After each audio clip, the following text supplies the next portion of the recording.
हम अब लेंस से संबंधित कुछ परिभाषाएं देख रहे थे, जो हमने दर्पण से संबंधित परिभाषाएं भी देखी है, बस उसी से मिलती जुलती है, कुछ थोड़े बहुत चेंजेस के साथ। तो हम देखेंगे वक्रता केंद्र।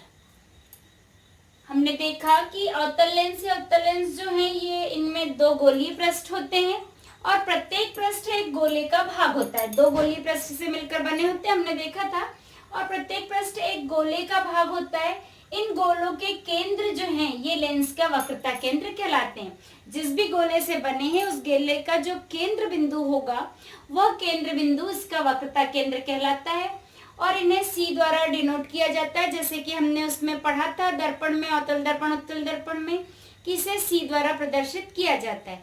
चूंकि दर्पण में एक ही पृष्ठ होता है, क्योंकि एक साइड तो पॉलिश्ड होता है, तो इसे C द्वारा प्रदर्शित किया जाता है। यहाँ भी हम C से ही प्रदर्शित करते हैं, लेकिन दो गोलीय पृष्ठ होने के कारण दो गोले हैं, तो यहाँ पर कितने वक्रता केंद्र होंगे? दो वक्रता केंद्र, इसलिए इन्हें C1 एवं C2 द्वारा प्रदर्शित किया जाता है। जैसे ये उत्तल लेंस है। अब ये उत्तल लेंस तो इतना हो गया हमारा इस प्रकार से, ये यदि हम देखें तो ये इतना, ये उत्तल लेंस है जिसके उभरे हुए पृष्ठ होते हैं, जो बीच से मोटा और किनारों पर पतला होता है। तो ये यदि हम इसको बढ़ाएं तो हम पाएंगे कि ये जो है इस प्रकार से, ये एक गोला और दूसरा गोला इस प्रकार से, ये दो गोले से मिलकर बना हुआ है ये उत्तल लेंस। तो इस गोले का केंद्र जो है ये C1 इसका वक्रता केंद्र हो गया, और ये दूसरा गोले का भाग है ये वाला भाग, तो ये C2, ये जो इसका केंद्र बिंदु है ये इसका वक्रता केंद्र कहलाता है, C1 और C2।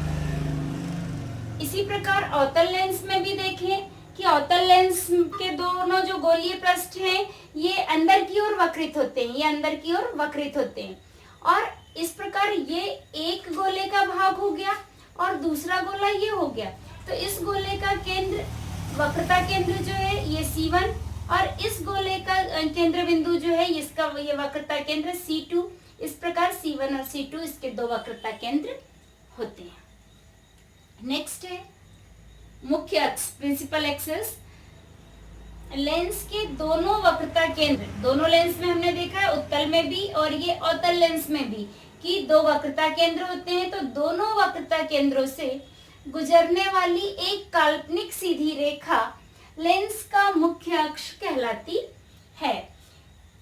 ये दोनों, ये उत्तल लेंस था हमारा, उत्तल लेंस के ये C1 और C2 जो है वक्रता केंद्र हो गए।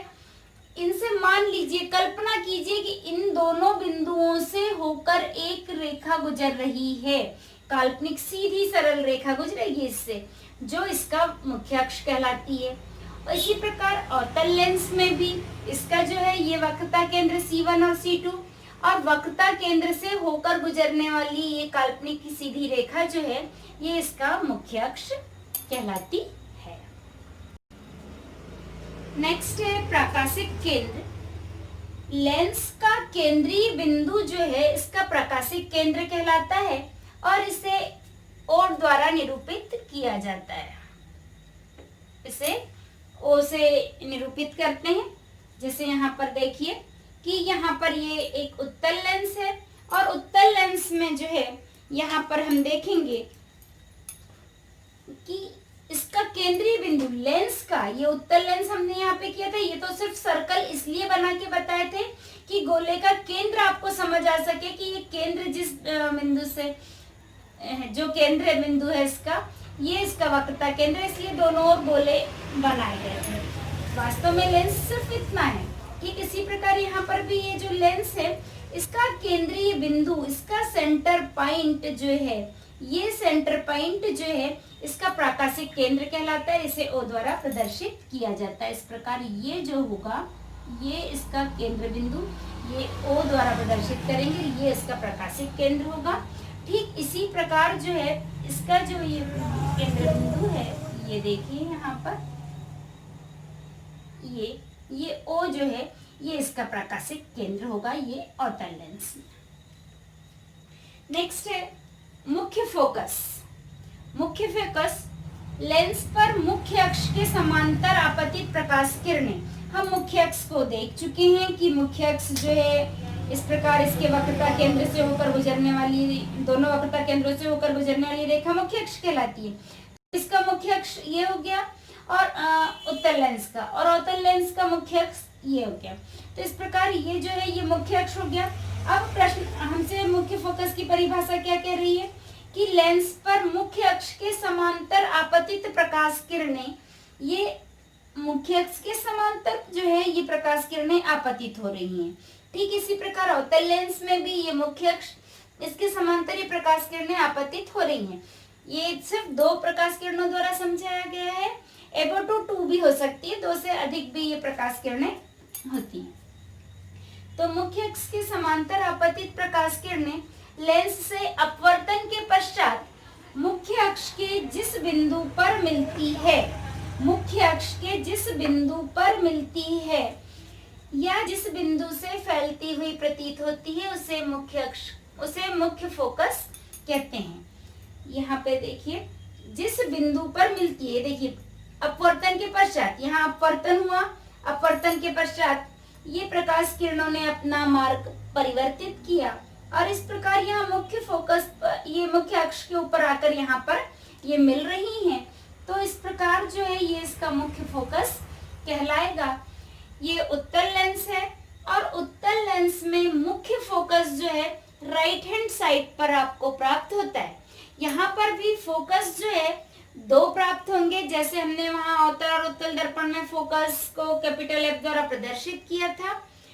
यहाँ पर भी कैपिटल F से प्रदर्शित करते हैं, लेकिन यहाँ पर भी 2 फोकस प्राप्त हो सकते हैं, पर वैसे 2 हो सकते हैं, होते हैं। क्यों? क्योंकि जब यदि प्रकाश किरण इस ओर से समांतर आपतित होगी तो इसके अपोजिट डायरेक्शन में वो मिलेगा हमें, लेकिन इसका चूंकि एक रूल होता है कि प्रकाश किरणें हमेशा लेफ्ट हैंड साइड से आपतित दर्शाई जाती हैं। कभी भी किसी भी रे डायग्राम में प्रकाश किरणें लेफ्ट हैंड साइड से आती हुई दर्शाई जाती है, तो उस हिसाब से राइट हैंड साइड पर इसका मुख्य फोकस प्राप्त होगा। लेकिन जब हम 2 उसकी बात करते हैं तो इसको भी मान ले कि जब यदि कभी इधर से प्रकाश आपतित हो रहा है तो फोकस इधर प्राप्त होगा, और कभी भी जब 2 चीजें प्राप्त होती है, जैसे वक्रता केंद्र हमने कहा था 2 प्राप्त होंगे, तो जब 2 प्राप्त होते हैं तब जैसे C1 जो लिखना है तो यहाँ पर मैं C1 नहीं लिखूंगी, राइट हैंड पर C1 और लेफ्ट हैंड पर C2, ये नहीं, ये गलत हो जाएगा। कभी भी जब लिखा जाता है तो लेफ्ट हैंड साइड में C1 या जो भी हम इसकी परिभाषा इंगित किया जा रहा है F1 है जो भी है, तो वो लेफ्ट हैंड साइड को होगा, और राइट हैंड साइड पर जो है C2 F2 इस प्रकार से होता है। तो यहाँ पर मैंने F2 राइट हैंड इसीलिए लिखा है, यहाँ F1 नहीं लिखा मुख्य फोकस को, क्योंकि यह राइट हैंड साइड पर प्राप्त हो रहा है। ठीक इसी प्रकार अवतल दर्पण में जो है ये मुख्य अक्ष के समांतर आपतित प्रकाश किरणें परावर्तन के पश्चात जिस बिंदु से फैलती हुई प्रतीत होती है या अपसरित होती हुई प्रतीत होती है, फैलना यानी अपसरण होना, तो ये वह बिंदु उसका मुख्य फोकस कहलाता है। तो इस प्रकार यहाँ पर ये लेफ्ट हैंड साइड पर आ रहा है, क्योंकि ये प्रकाश किरणें यहाँ से तो ये फैल गई, लेकिन ये कैसी प्रतीत हो रही है, ये यहाँ से टर्न हुई, पर ये प्रतीत हो रही है जैसे इस बिंदु से आ रही हैं, इस बिंदु से आती हुई या इस बिंदु से फैलती हुई प्रतीत होती हैं, इसलिए यह इसका मुख्य फोकस कहलाता है। अवतल दर्पण में मुख्य focus always left hand side में प्राप्त होता है, लेकिन इसका भी अपोजिट कर दें कि हमने राइट हैंड साइड से यदि प्रकाश किरणें आपतित कर दी हैं तो हमें यहाँ पर मिलेगा उस समय पर, उस स्थिति में मुख्य फोकस, तब हम यहाँ पर F2 लिखेंगे, यहाँ राइट हैंड साइड पर जब प्राप्त होगा तब। अब यहाँ पर देखिए कि लेंस का फोकस, लेंस के फोकस की परिभाषा लिखिए या फोकस क्या होता है लेंस में समझाइए, तब तो आपको यह परिभाषा लिखनी है। मुख्य फोकस लिखा तब भी यही परिभाषा, मुख्य फोकस और फोकस एक ही बात होगी, दोनों को कैपिटल F से ही प्रदर्शित करते हैं। और मुख्य फोकस की परिभाषा लेंस, ओनली लेंस शब्द यूज किया है, कि मुख्य फोकस को परिभाषित कीजिए, लेंस में मुख्य फोकस को परिभाषित कीजिए, तब आपको सिर्फ इतना लिखना है, लेंस पर मुख्य अक्ष के समांतर आपतित प्रकाश किरणें लेंस से अपवर्तन के पश्चात मुख्य अक्ष के जिस बिंदु पर मिलती हैं या जिस बिंदु से फैलती हुई प्रतीत होती है उसे लेंस का मुख्य फोकस कहते हैं। लेकिन कभी कभी इस प्रकार से पूछा जाता है, उत्तल लेंस का मुख्य फोकस बताइए, उत्तल लेंस का मुख्य फोकस बताइए। तब आपको देखना है इस ओर जितने भी बने हैं ये सारे के सारे उत्तल लेंस हैं। तब उस स्थिति में जो है आप कैसे बताएंगे, आपको पूरी परिभाषा ऐसे ही याद रखनी है। लेंस पर मुख्य अक्ष के समांतर आपतित प्रकाश किरणें अपवर्तन के पश्चात मुख्य अक्ष के जिस बिंदु पर मिलती है, या यहाँ पर एक वर्ड आप ये भी लिख सकते हैं कि अभिसरित होती है। अभिसरित होना यानी भी जो है मिलना ही होता है, एक बिंदु पर अभिसरित होती है तो उसे उत्तल लेंस का मुख्य फोकस कहते हैं। यह राइट हैंड साइड को प्राप्त होता है, F2 द्वारा प्रदर्शित किया जाता है। ये उत्तल लेंस के मुख्य फोकस की बात हुई। अब यदि प्रश्न ने आपसे कहा अवतल लेंस, और उस समय पे केवल और केवल यही रे डायग्राम बनाना होगा आपको, इसको बनाने की जरूरत नहीं है। कब? जब स्पष्ट नाम दिया हो कि उत्तल लेंस का मुख्य फोकस समझाइए। तब अकेला मुख्य फोकस पूछा है तब तो ये दोनों भी डायग्राम आपको बनाना नेसेसरी है। अब जब यदि ऐसा पूछा है कि अवतल लेंस का मुख्य फोकस समझाइए, इस ओर जो मैंने जितने भी डायग्राम बनाए हैं हर परिभाषा में, हर डेफिनेशन में, ये सभी अवतल लेंस हैं।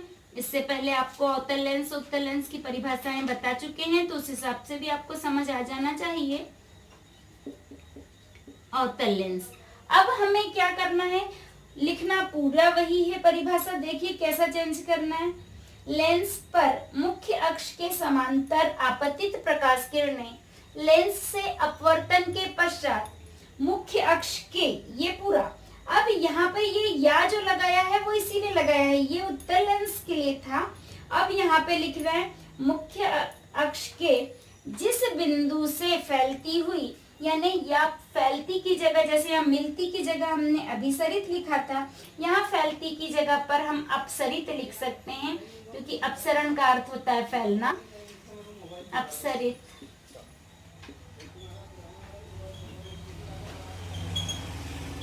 जिस बिंदु से अपसरित होती है या फैलती हुई प्रतीत होती है, या जिस बिंदु से अपसरित होती हुई प्रतीत होती है। यहाँ पे प्रतीत वर्ड लिखना आवश्यक इसलिए है कि ये वास्तव में इस बिंदु से फैल नहीं रही है, इस बिंदु से फैल नहीं रही, लेकिन ऐसा लग रहा है कि शायद इस बिंदु से आ रही, ऐसा दिखता है जैसे यहाँ से आ रही है, तो आ रही है ऐसा लगता है, यानी प्रतीत हो रही है, वास्तव में आ नहीं रही है। तो इस बिंदु से फैलती हुई प्रतीत होती है,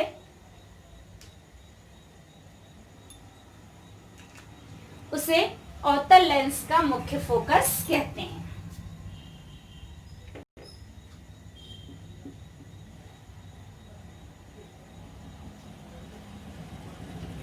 इसे अवतल लेंस का मुख्य फोकस कहते हैं। इस प्रकार दोनों की अलग अलग परिभाषाएं होंगी। ये जो है आपके लेंस से संबंधित कुछ परिभाषाएं थी, और अब इसके आगे हम इसका अपवर्तन के बारे में पढ़ेंगे।